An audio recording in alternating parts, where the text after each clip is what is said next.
자, 이번 시간에 4장 양도소득세에 들어가도록 하겠습니다. 세금 파트가 제일 어렵다고 하시기도 하고 거시경제 파트가 제일 어렵다고도 하시기도 하는데 세금 파트 중에서도 양도소득세가 계산 문제들이 좀 있어갖고 조금 어렵긴 합니다. 자, 1절, 2절하고 3절, 4절 나눠서 이렇게 진행을 해드릴 건데요. 자, 일단 양도에 대해서 보시면 양도가 무상이 있고 유상이 있겠죠. 넘기는 것인데 무상으로 넘길 수도 있고 유상으로 넘길 수도 있을 겁니다. 무상으로 넘기는 건 두 가지가 있어요. 돌아가시면서 주는 게 상속, 살아계실 때 주는 게 증여, 유상으로 넘기는 게 뭐다? 그렇죠. 이게 양도세가 발생한다. 그래서 상속에는 상속세, 증여에는 증여세, 유상으로 넘어갈 때는 양도세 문제가 발생이 된다는 겁니다. 근데 이제 양도세라는 게 무조건 발생하는 게 아니라요. 열거되어 있습니다. 대표적인 게 뭐예요? 부동산과 주식입니다. 부동산과 주식을 넘겨줄 때 양도 차익에 대해서 세금 문제가 생기게 되는 거죠. 자, 그래서 1절 제일 위에 보시면 양도란 무엇인가? 두 번째 줄에 자산이 유상으로 사실상 이전되는 것, 그걸 뭐라고 그런다? 양도라 하고 그 양도에 대해서 과세가 되는 게 양도소득세가 되겠습니다. 제 1절 1. 과세 대상 보시면 첫 번째 줄에 열거하고 있는 자산에 대해서, 즉 모든 자산에 대해서 양도소득세가 발생하는 건 아니라는 거죠. 첫 번째 1-1 보시면 토지가 나옵니다. 두 번째 건물이 나오죠. 토지와 건물이 뭐예요? 그게 부동산이죠. 부동산에 대해서 양도세가 나오는 거고요. 자, 1-3 부동산에 관한 권리도 네. 예를 들어서 첫 번째 줄에 뭐 지상권, 전세권. 자, 여기서 말하는 건 부동산에 관한 권리는요. 등기된 것들이에요. 물권화된 것들이 양도될 때 양도세가 나오는 건데 현실적으로 이런 그 지상권이나 전세권들을 양도하면서 차익이 생기는 경우는 거의 실무적으로 없을 거고요. 대부분 우리가 볼 수 있는 부동산의 권리는 뭐냐? 네 번째 줄 아래 아파트 당첨권, 분양권 같은 거죠. 분양권이 이제 그 아파트 가격이 오르게 되면 프리미엄이 붙게 되잖아요. 소위 말하는 피라고 하죠. 그런 것들이 다 이제 그 양도세 대상이 되는 거죠. 자, 그리고 한 가지 더 1-3 끝에 보시면 분양권은 이를 주택으로 보아 주택수에 포함한다는 거예요. 즉 분양권 상태에서는 아직 주택이 완성된 건 아니잖아요. 그럼에도 불구하고 뭐 1세대 1주택이나 뭐 이런 걸 따지고 할 때 주택수에 포함하여 본다는 겁니다. 자, 1-4를 보시면 주식 또는 출자 지분이라고 있는데 여기에 들어가기 전에 먼저 국내 주식은 그 비과세가 되는 것들이 있거든요. 그 요건을 먼저 살펴보도록 할게요. 주식 양도에 대한 비과세 요건이 있습니다. 자, 여기 비과세 요건이 세 가지 요건이 있는데요. 국내 주식이어야 되고요. 국내 회사여야 되고 장내, 여기서 장이라는 건 뭐예요? 거래소에서 거래해야 되는 거예요. 그러니까 장외라는 건 거래소 밖에 페이스 투 페이스 사람끼리 그냥 만나서 거래하는 게 아니라 거래소라는 장내에서 거래가 돼야 되고요. 그 다음에 상장 주식이어야 돼요. 상장 주식. 상장된 국내 주식을 장내에서 거래할 때는 비과세가 가능한데요. 여기에 더불어서 또 한 가지 뭐냐? 소액 주주여야 됩니다. 소액 주주라는 게 뭐냐? 반대말은 뭐예요? 대주주예요. 대주주. 이 기준이 이제 계속 강화가 되어 왔었어요. 그동안. 그 말은 무슨 말이냐면 주식을 양도할 때 이 양도 차익이 생기게 되면 과세를 강화하겠다는 취지로 계속 강화가 되어 왔던 거고 이 소액 주주가 이제 그 기준을 좀 살펴보도록 할게요. 즉 그래서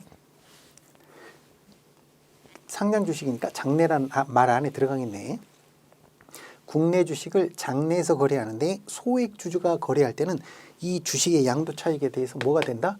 비과세가 가능하다는 겁니다. 비과세 되는 것들이 거의 없거든요. 요즘은 뭐 1세대 1주택이라든가 뭐 10년 이상의 보험이라든가 이런 것들 국내 주식. 근데 이것도 이제 계속 과세가 강화되어 왔었는데요. 요게 또 아직 미정인 부분들도 있기도 하고 한번 보죠. 자, 그래서 어쨌든 일단 국내의 주식은 비과세 요건이 있어요. 요거 좀 체크를 하시면서 들어가도록 할게요. 자, 국내 주권 상장법인의 주식이라고 있는데 방가로 1번에 보시면 박스표가 있죠. 지분에 따라 이 소액주주 기준을 할 때 지분이 있다는 거예요. 지분. 그 다음에 금액 기준이 있다는 거죠. 이때 지분이 유가증권 시장은 1%, 코스닥은 2%, 코넥스는 4%라는 거예요. 이 미만이 되면 뭐예요? 소액주주가 된다는 거예요. 이 이하가 되면. 그 이상이 되면 이제 대주주가 되는 거예요. 세법상 대주주라는 거예요. 자, 다음 페이지 방가로 2번에 보시면 시가총액 기준이죠. 금액 기준. 이게 뭐다? 10억이라는 거죠. 즉 내가 국내 상장 주식을 가지고 있는데 종목에 10억이 안 넘어요. 그럼 어떻게 돼요? 소액 주주여가지고 이 주식을 매매해서 돈을 벌잖아요. 차익이 생기면 비과세가 가능하다는 거예요. 그런데 나는 주식을 10억 이상 갖고 있어요. 그럼 어떻게 돼요? 세법상 대주주가 돼가지고 양도 차익에 대해서 정해진 세율에 따라 세금을 내야 된다는 거죠. 자, 그 기준이 계속 강화돼가지고요. 금액이 낮아져서 10억이 됐는데요. 앞으로는 뭐 뒤에도 나옵니다만은 금융투자소득 과세를 통해서 과세를 하겠다고 되어 있는데 그 과세 여부는 아직 미정이에요. 미확정이니까. 그 세법이라는 게요. 자꾸 변할 수 있고요. 자꾸 변합니다. 그리고 정책에 따라 바뀌기도 하고요. 이런 부분을 감안을 하셔서 그 공부를 하셔야 되고 그 디테일하게 왜냐하면 그 기본서는 1년에 한 번씩 바뀌잖아요. 그런데 세법은 무시로 바뀔 수 있거든요. 그런 부분을 계속 바뀌는 부분은 그 실제 시험 문제에서는 내기도 우리가 세무사 시험은 아니니까 좀 쉽지는 않을 거고요. 기본 원칙은 잘 쫓아가 주시면 될 것 같고 만약에 그 금융투자소득 과세에 따라서 뭐 이런 기준이 없어지고 전체적으로 이제 금융투자소득으로 과세를 양도 차익에 대해서 과세해야 되나 그렇게 확정이 되게 되면 제가 필요하면 동영상 밑에 그 이렇게 자막으로 좀 내보낼 수 있도록 그렇게 부탁을 좀 드리도록 할게요. 자, 그리고 나번에 보시면 주권 상장 법인이 아닌 법인의 주식 등이라고 되어 있습니다. 자, 그래서 그 예를 들어서 비상장이다. 그러면 상장이 아닌 경우는 어때요? 장내 거래가 아닌 경우에는 과세하는 게 맞죠. 네. 왜냐하면 장내 거래 이 세 가지 요건을 충족해야 비과세가 되니까. 자, 그런데 한 가지 더 협회 장외시장이라고 그러죠. KOTC라고 있어요. OTC라는 말 자체가 오버 더 카운터. 그러니까 그 카운터 건너서 거래하는 거죠. 예를 들어서 이런 거죠. 우리가 약을 사는데 처방전이 없는 약을 OTC라고 그래요. 처방전 없이 살 수 있는 약들이 있죠. 뭐 간단한 감기약 이런 거 있잖아요. 이런 것들은 그냥 대면에서 그냥 사는 거잖아요. 같은 논리예요. 그래서 OTC라는 말 자체가 장외거래란 뜻인데 협회에서 만든 그러니까 장외거래도 좀 뭐랄까 질서 있게 좀 거래해보자 해가지고 협회가 만든 여기는 육성하기 위해서 KOTC 거래에서 하는 경우 소액주주는 비과세가 가능하다. 예외적으로 해주는 거죠. 마치 장내거래처럼. 자, 1-5 보시면 기타 자산이 있고요.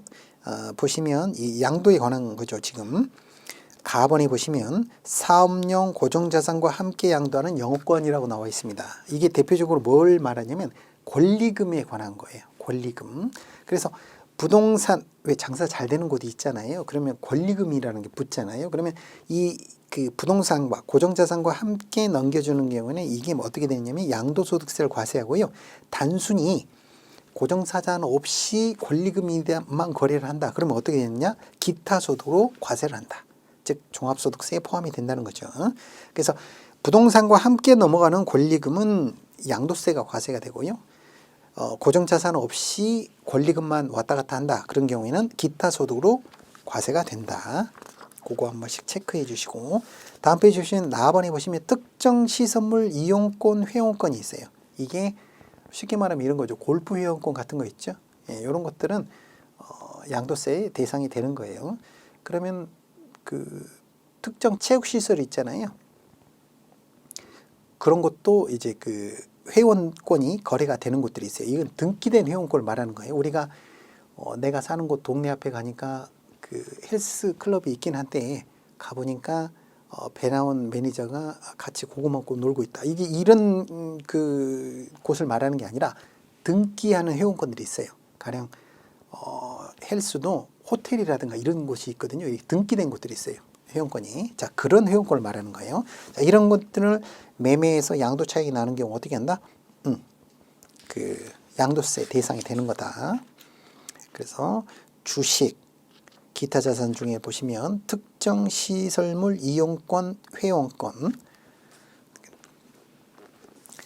자, 그 다음에 특정 법인 다와 라가 있는데 이거는 이제 부동산 관련 법인을 말하는 거예요. 그러니까 어떤 법인이 부동산을 과다 소유하고 있다는 것은 개인이 소유하는 것을 법인에 옮겨간 거거든요. 실질적으로 보면. 그래서 이런 것들은 뭐 해당되는, 그러니까 형태로 보면 그 법인의 주식이지만 그 법인 안에 들어가 보면 대부분 부동산이야. 그럼 실질적으로 부동산이 거래되는 거거든요. 그런 것들에 관한 거고요. 아주 깊이 들어가는 거는 여기서는 다루지는 않으니까요. 요 정도만 이해하시면 될 것 같고요. 1-6 보시면 파생상품. 과거에는 파생상품에 대해서는 양도세가 없었는데 수년 전부터 이제 양도세가 발생이 되고 있습니다. 1-1 신탁 수익권의 양도. 뭐 이건 한번 보시면 될 것 같고요.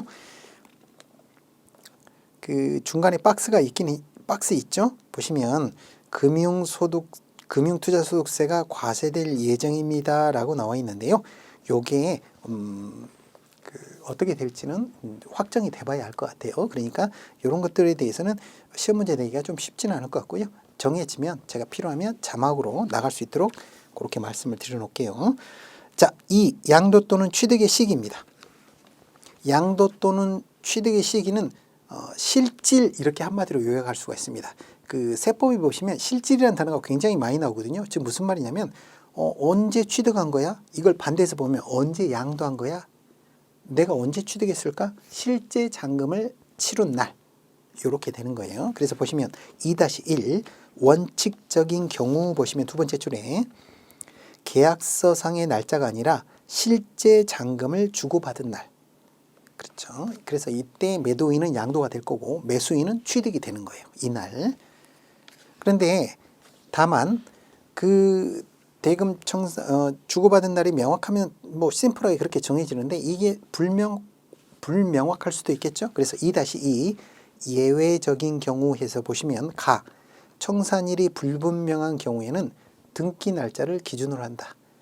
등기한 게 기준으로 보면 되겠다. 나번에 보시면 대금을 청산하기 주고받기 전에 등기를 해줬네. 그럼 이게 실질적으로 넘어갔다고 보는 거예요. 등기 날짜로 본다. 다번에 장기 할부의 경우는 등기 혹은 인도일을 빠른 날짜로 한다. 라번에 보시면 건축하고 있는 건축물은 실제 사용하는 날, 그러니까 사용 승인일, 이날로 본다. 근데 사용 승인을 이전에 임시 사용 승인을 받아갖고 먼저 사용한다. 그러면 그날로 한다. 그래서 좀 실질이라는 단어가 제일 중요하고 그 실질을 확인하기 어려운 경우에는 등기 같은 거를 이제 그 다음으로 준용을 한다는 겁니다. 마번에 보시면 상속 또는 증여죠. 상속 또는 증여라는 건 잔금이라는 게 없잖아요. 무상으로 주는 거니까. 그래서 상속은 상속 개시일, 쉽게 말하면 돌아가신 날, 증여는 증여 받은 날, 등기하는 날, 이렇게 보시면 되겠습니다. 자, 2-3은 넘어가도록 하고요. 3. 양도소득세율 보시면, 자, 기본 관점을 먼저 이해하셔야 돼요. 왜냐하면 세율이라는 게 엄청 복잡하거든요. 제 생각에 세무사분들도 이걸 다 암기 못 하실 거예요. 그래서 실제 보시면 이렇게 세무사분들도 계산 그 엑셀식이 있으시더라고요. 이렇게 집어넣어서 하십니다. 굉장히 세법이라는 게 또 많이 변하기도 하고 그렇기 때문에 우리가 이제 지금 우리가 하고 있는 거는 고객 자산 관리잖아요. FP로서.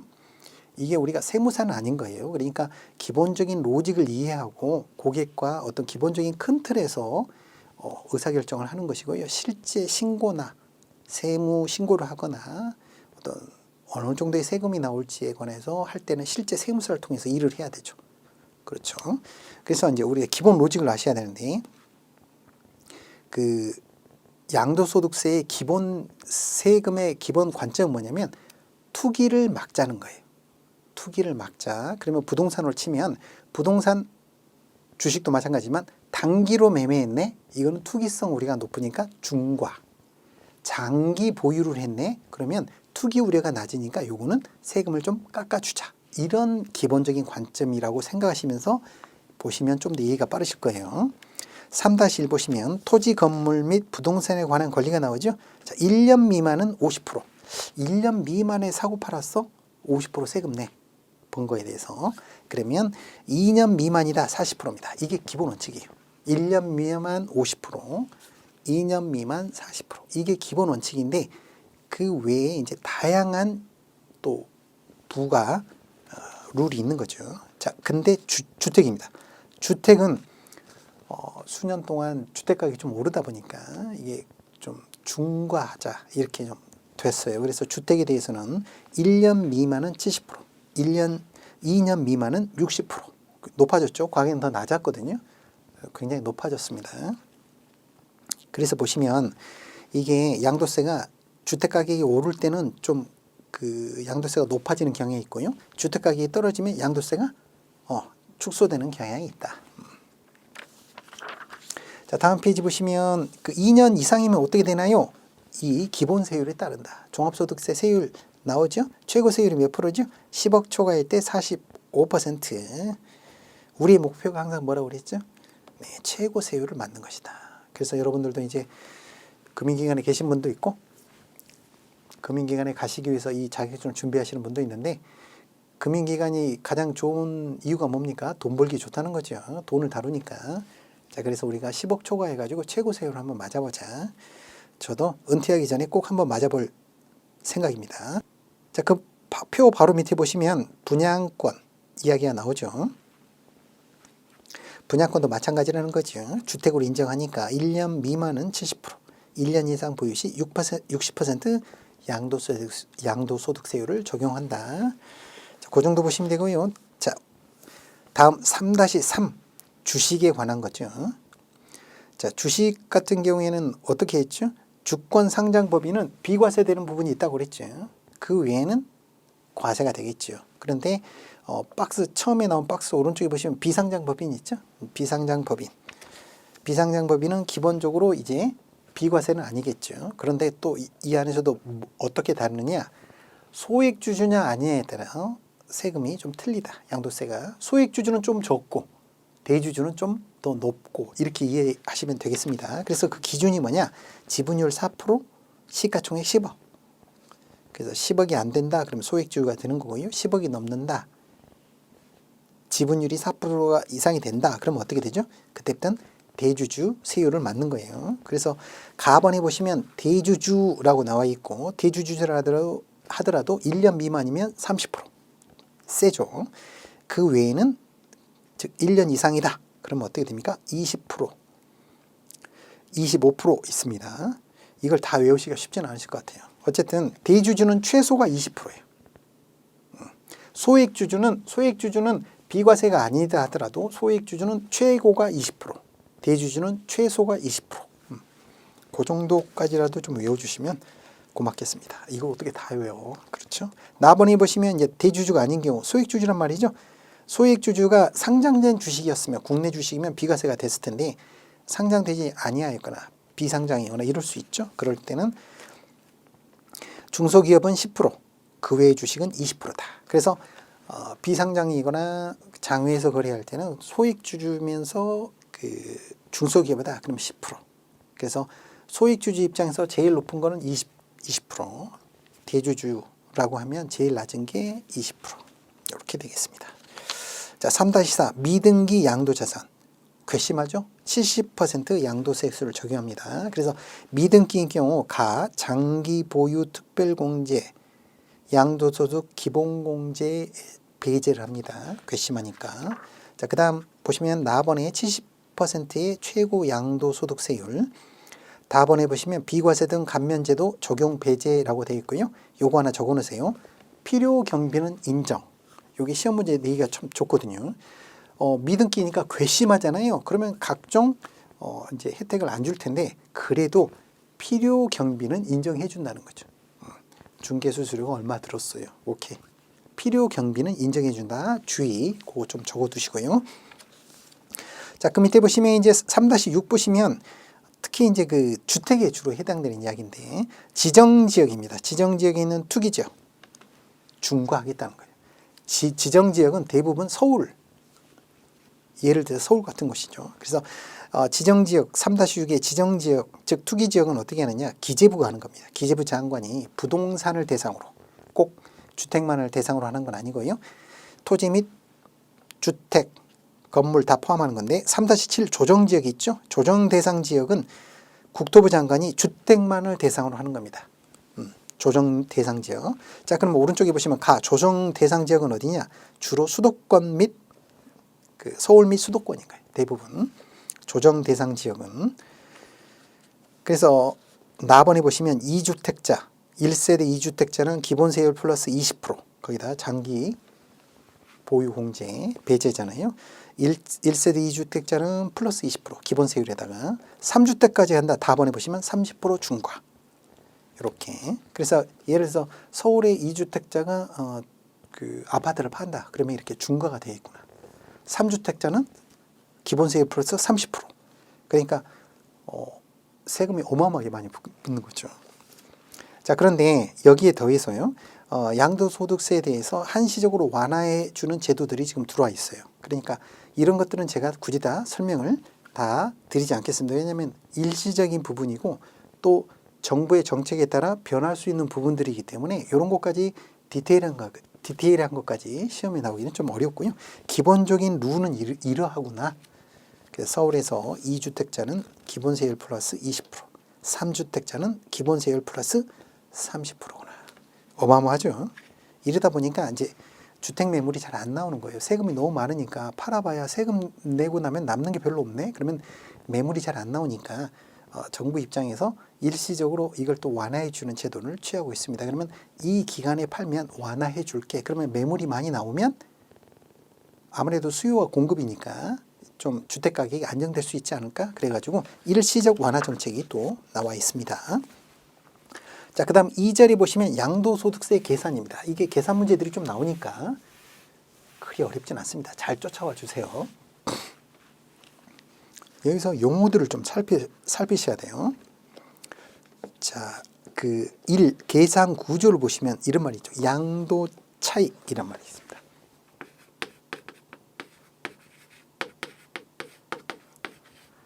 양도 차익이라는 건요. 경비 계산을 한 겁니다. 양도 차익을 구하세요. 이게 우리가 문제를 보실 때 그걸 잘 보셔야 돼요. 문제가 뭘 요구하고 있는지. 양도 차익을 구하시오라는 문제가 나왔으면 그 말은 곧 뭐냐? 경비를 계산해서 경비를 빼준 금액을 찾으세요라는 말과 같은 거예요. 자, 그리고 그 밑에 보시면 양도소득금액이라고 있습니다. 양도소득금액이라는 것은 뭐냐면 장기공제를 제외한 거예요. 자, 오랫동안 가지고 있으면 공제해 주는 게 있거든요. 장기 특별공제인데 양도소득금액을 구하시오라는 말은 장기공제까지 하고 난 금액을 찾으시오라는 말과 같은 거예요. 이 용어들에 익숙해지셔야 돼요. 그리고 나서 이제 과세표준이 나오죠. 과세표준은 이제 기본공제까지 뺀 거예요. 과세표준이라는 말 자체는 이제 그 과세표준 금액에서 세율을 곱하면 세금이 나오는 거거든요. 그렇죠. 그래서 특히 이제 시험 문제 요 둘. 양도 차익을 구하시오는 경비를 고려해서 구하시오. 양도 소득 금액을 구하시오라는 건 장기 공제를 뺀 금액을 찾으시오라는 말과 같다는 거.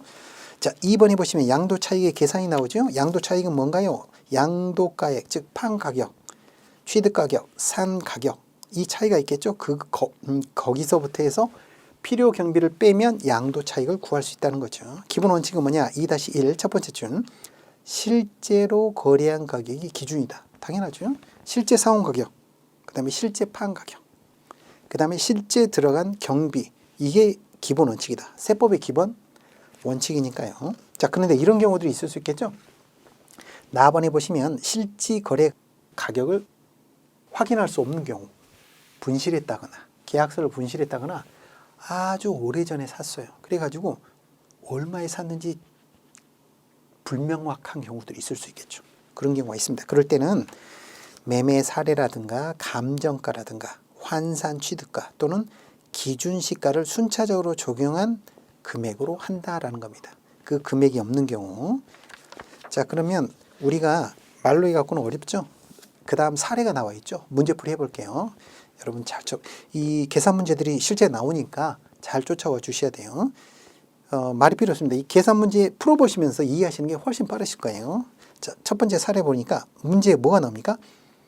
환산 취득가액을 구하라 라는 겁니다. 예전에 사건 해가지고 없거나 해서 이게 환산을 한 취득가액을 찾아주세요 라는 겁니다. 그럼 실제 얼마에 했는지 한번 보죠. 자, 취득가가 있을 거예요. 취득. 그 다음에 매도가가 있겠죠. 자, 우리가 지금 궁금한 게 취득가죠. 취득가를 모릅니다. 얼마에 샀는지 모르겠어요. 근데 판 가격이 얼마라고 나왔죠? 3억 5천이죠? 3.5억에 팔았어요. 그래서 요거를 지금 얼마에 샀는지 요거를 그 추정을 좀 해야 되겠는데, 그러면 뭘로 추정을 할까 봤더니 기준시가로 하겠다는 거예요. 그래서 취득할 당시에 기준시가가 얼마였냐면 8천만 원. 8천만 원 있어요. 0.8억이었죠. 8천만 원이었는데 지금 기준시가가 1.4억이래요. 자, 그래서 이렇게 추정하겠다는 거지.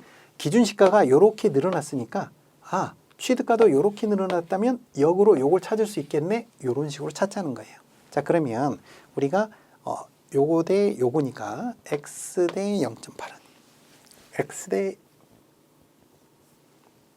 기준시가가 이렇게 늘었죠. 그러니까 0. 이렇게 x 대 0.8, 그 다음에 3.5억 대 1.4죠. 이렇게. 그러면 요 외항 보면 되죠. 1.4x는 0.8 곱하기 3.5 이렇게 되겠죠. 이걸 이항을 하게 되면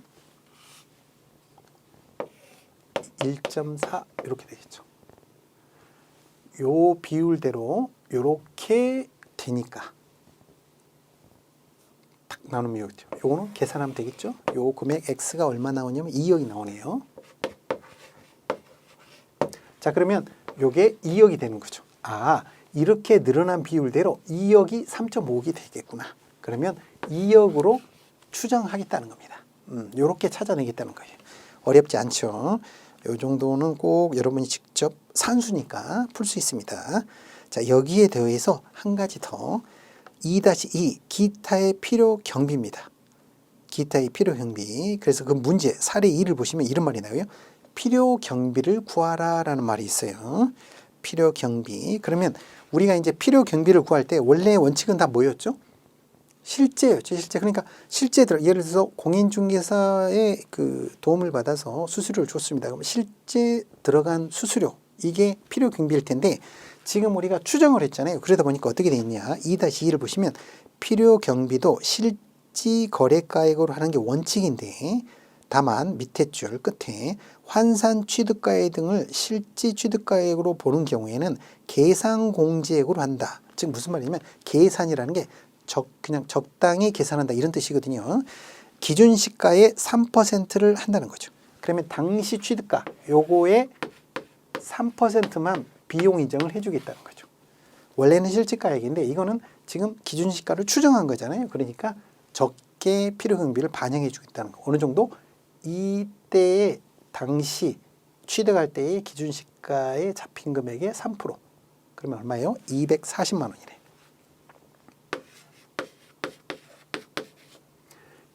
이게 경비죠, 경비. 경비는 얼마인가요? 라고 했으면 취득할 때의 기준시가로 잡힌 것의 3%만 인정하겠다는 거죠. 그렇죠. 그러면 자, 문제 2번에 요구하고 있는 건 필요 경비를 240만 원까지 구했죠. 그 다음에 이제 문제가 뭐가 나오냐면 양도 차익을 구하시오. 양도 차익. 양도 차익은 뭐라고 그랬죠? 경비를 반영한 거였죠. 자, 이 금액에서 이 금액을 뺀 거. 양도 차익. 요거 계산해 보시면 아시겠죠? 아니죠. 2억이 아니죠. 죄송합니다. 2억이니까 양도 차익은 얼마죠? 3억 5천에서 2억을 뺀 거니까 1억 5천이죠. 1억 5천에서 이 금액을 뺀 거죠. 240만 원을 뺀 거. 이게 뭐다?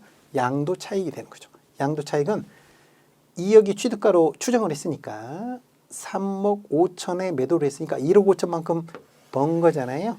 거기에다가 경비를 이만큼만 인정했으니까 양도 차익은 1억 5천에서 240을 뺀 거다. 240만 원을. 요건 이제 계산해 보시면 되겠죠. 그래서 사례 1과 사례 2를 묶어 갖고 양도 차익을 구하는 걸 한 2번 정도 한번 실제 해 보세요. 시험 문제에 나올 만하니까요. 추정한 경우에.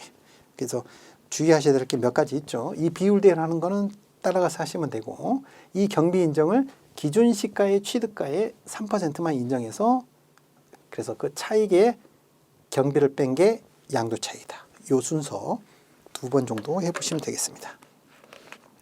기타의 필요경비, 필요경비에 관한 이야기 조금 더 나와 있네요. 교재에 가번에 보시면 취득 부대 비용입니다. 예전엔 등록세가 따로 있었어요. 자, 등록세와 취득세, 이 비용들은 낸 거죠. 그 다음에 중개업자의 수수료, 자, 이런 것들이 취득 부대 비용이 되고요. 나번에 보시면 자본적 지출액이 있습니다. 이런 게 있죠. 그 건물의 유리창 깨진 거를 교체하고 이런 게 아니라, 예를 들어서 엘리베이터를 새로 설치했다거나 이런 것들이 자본적 지출액이 되겠고요. 다번에 양도비는 뭐 인지대라든가, 우리가 이제 부동산을 살 때 국민주택 채권을 의무적으로 사야 될 것들이 있어요. 그러면 보통 그걸 채권을 장기 채권이나 만기까지 안 가져가고 그냥 팔아버립니다. 그럼 매각순이 발생해요. 그런 매각 차손도 비용으로 인정한다는 거죠. 그래서 양도비, 이런 것들이 뭐다? 필요 경비다. 그 필요 경비는 원래는 실제 들어간 비용인데, 이렇게 추정하는 경우에는 기준, 취득 시의 기준 시가의 3%만 인정한다. 자, 그 다음에 2-3 보시면 특례가 있습니다. 특례에서 시험에 좀 잘 나오는 게 라번의 부담부 증여라는 게 있어요. 여기서도 계산 문제가 나오니까. 그 전에 다번에 1 과세 기간에 2 이상의 자산 양도가 있죠. 이게 어떤 거냐면, 그 1월 1일부터 12월 31일까지가 이 과세 기간이잖아요. 그래서 만약에 내가 그 양도해야 될 게, 팔아야 될 게 2개가 있다 그러면 한 과세 기간에 몰아서 하게 되면 그게 누진이 돼가지고 금액이 더 커지는 거죠. 그러니 12월 31일이다 그러면 이때 하나 팔고 이때 하나 팔게 되면 어떻게 됩니까? 각각 분산이 되니까 누진율을 적게 맞을 수 있는 거죠. 다만 이런 경우도 있을 수 있죠. 하나는 마이너스가 난 상태에서 팔아야 돼요. 그러면 굳이 나눠서 팔지 말고 플러스 난 것과 함께 팔면 이게 통산이 되니까 플러스가 줄어들게 되겠죠. 그러니까 그거는 무조건적인 어떤 룰이 있는 게 아니라 덧셈 뺄셈을 해보고 결정을 해야 되겠죠. 1과세 기간에 2 이상의 자산을 양도할 때는 일반적으로는 나눠서 하는 게 좋으나, 마이너스가 있는 경우에는 합쳐서 함께 매도하는 경우 그 마이너스만큼을 플러스를 상쇄할 수 있으니까 함께 하는 경우도 그 유리할 때가 있다. 마이너스 난 경우일 때는. 자, 그런 거고요. 자, 라번에 보시면 부담부 증여가 나옵니다. 부담부 증여. 부담부 증여라는 건 이런 겁니다. 쉽게 말하면 대출 포함해서 양도하는 경우. 부담부 증여라는 것은 대출을 안고 증여하는 경우예요. 그러면 이런 경우들이 있겠죠. 예를 들어 집이 5억짜리인데 대출을 5억을 끼어 있는, 그러니까 대출 5억을 안고 있는 물건을 넘겨주는 경우예요. 그러면 대출 부분은 뭐겠어요? 대출 부분이 있을 거예요. 5억은 내가 5억을 갚아야 되는데 그거를 넘겨줬잖아요. 이 부분은 양도가 되는 겁니다.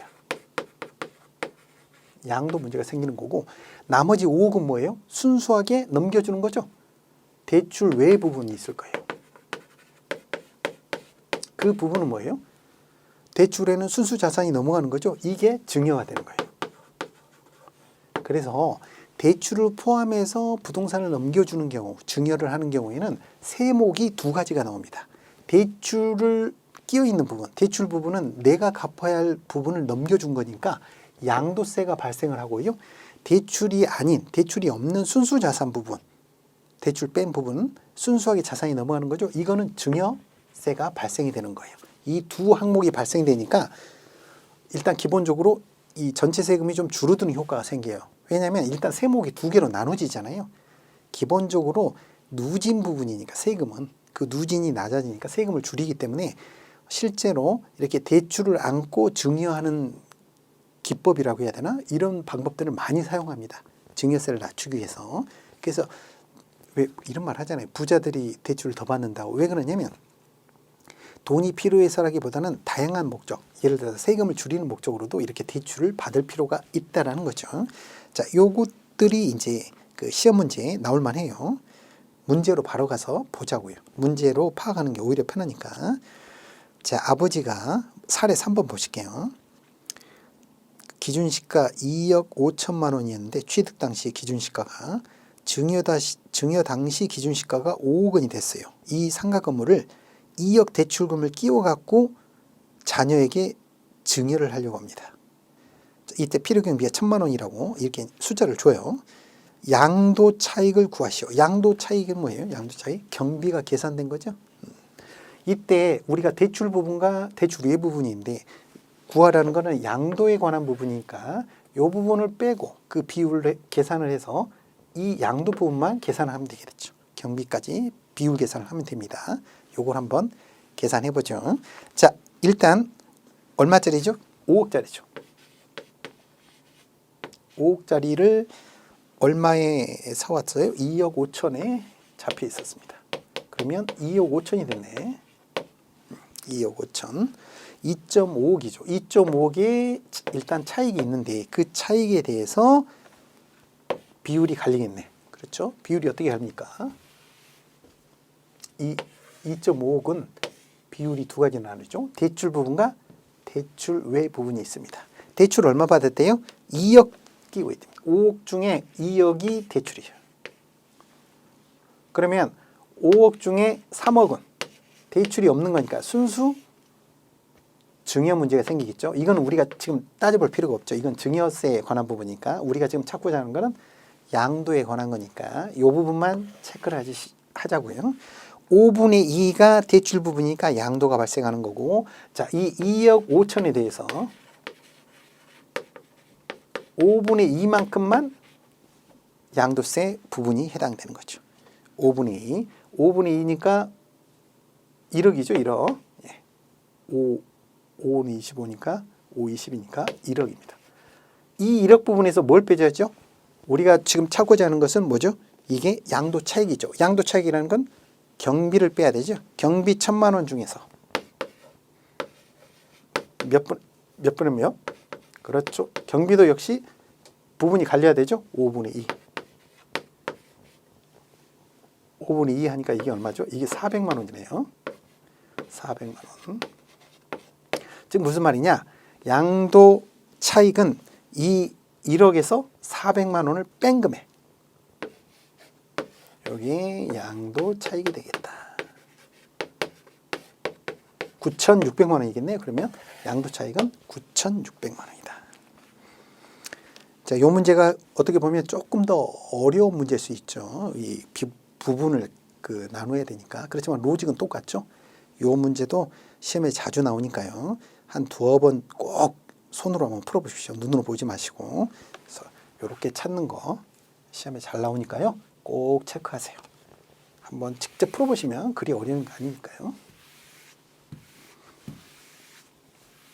이게 참 우리가 요거를 공부라고 하니까 이렇게 보니까 참 어렵잖아요. 어느 날 부모님이 야 앉아봐. 내가 상가를 5억짜리가 있는데 2억을 끼고 너한테 넘겨줄 테니까 세금 계산해와. 그러면 밤새 공부하겠죠. 이게 내게 아니라고 생각하니까 이게 공부지. 이게 내 거라고 생각하면 정말 밤새 공부할 거예요. 세무사가 바로 될 텐데. 그렇죠. 이게 참 어렵다. 마번에 보시면 배우자 등 이월 과세가 나옵니다. 이게 무슨 내용이냐면 다른 데서도 나왔던 것 같은데 보통 보시면 이제 양도세가 많이 나오면 이걸 줄이려고 어떻게 하냐면 배우자한테 주로 넘겨줘요. 배우자가 그 증여 한도가 6억까지 면세가 되니까 한도가 크잖아요. 그러면 배우자한테 넘겼다가 제3자한테 팝니다. 그렇게 되면 양도세가 이게 거치면서 줄어드는 효과들이 생기죠. 그래서 세무당국이 야, 이 제도를 활용해 가지고 양도세를 줄이려고 하네. 그러면 애초에 여기서부터 온 걸로 봐야 되겠다. 이렇게 하겠다는 거예요. 그래서 그 조건이 5년이에요. 증여를 받고 가족이 증여를 받고 5년 이내에 되팔았단 말이에요. 5년 지나면 그건 상당 기간이니까 상관없는데 5년이 지나기 전에 되팔았어. 그러면 어떻게 한다? 여기서부터 넘겨본 걸로 양도세를 계산해 갖고 둘 중에 큰 거를 과세하겠다는 거예요. 그게 뭐냐? 배우자 등 증여재산에 대한 양도시 취득 가액을 계산해 가지고 배우자 등 2월 과세. 자, 그러면 무슨 말일까요? 증여를 받아 갖고 팔 때는 어떻게 해야 돼? 5년 지나서 팔아야 된다는 거예요. 그렇게 하면 돼요. 5년 지나서 팔자. 그 말입니다. 자, 다음 페이지 보시면 3. 양도소득금액의 계산이 있고요. 우리가 이미 한번 살펴봤죠. 양도소득금액은 뭐다? 장기보유 공제를 뺀 거다. 양도차익에서. 양도차익은 뭐다? 경비를 차감한 거다. 이 말이 참 어렵습니다. 비슷비슷한데 익숙해지셔야 돼요. 자, 3-1 보시면 장기보유 특별공제액이 있습니다. 이 말은 무슨 말이에요? 부동산을 투기하지 말고 장기로 보유하게 되면 세금을 줄여줄게 라는 말이죠. 그 기준이 몇 년이냐? 세 번째 기준이 나오죠. 3년. 자, 법에서 말하는 장기 보유 공제를 해주는 연도는 3년 이상이구나. 3년부터 된다는 거예요. 자, 대상 자산은 보시면 될 것 같고요. 나번에 보시면 공제료 있죠. 이것도 시험에 꼭 나올 것 같아요. 체크 꼭 하세요. 이게 시기 과거에 비해서 조금 복잡해지긴 했어요. 자, 시험 문제는 방가로 2번에 1세대 1주택이 아닌 경우 해가지고 뭐 2%에서 15년까지 했는데 요거는 한번 보시면 될 거고, 제 생각에 시험이 나오면 방가로 1번에 1세대 1주택인 경우 요게 나올 거예요. 1세대 1주택인 경우 두 가지로 나옵니다. 보유, 거주, 이 두 조건. 1세대 1주택이면 원래는 비과세해야 되는데요. 고가주택에 해당하게 되면 일정액 이상 뒤에 또 나옵니다. 이게 이제 나올 수가 있어요. 그럴 때 장기 보유. 그러니까 1세대 1주택인데 장기 보유했어요. 설사 좀 비싸더라도 공제를 좀 많이 해주겠다는 거죠. 투기 목적이 아니니까 1세대 1주택이면. 그래서 보유 기간 연 곱하기 4% 같습니다. 거주는 2년 이상인 기간입니다. 근데 맥스가 10년이에요. 맥스가 10년까지 인정합니다. 맥스 10년을 인정한다. 똑같이.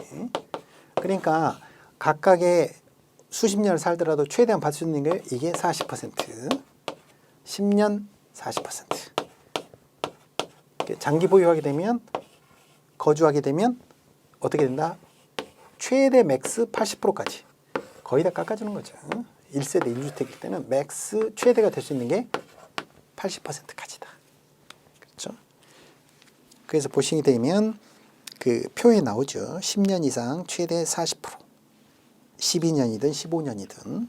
자, 오른쪽에 보시면 거주기간 2년 이상을 충족하면 연수마다 4%인데 10년 이상이 맥스니까 40%. 둘을 합치면 80%가 맥스예요.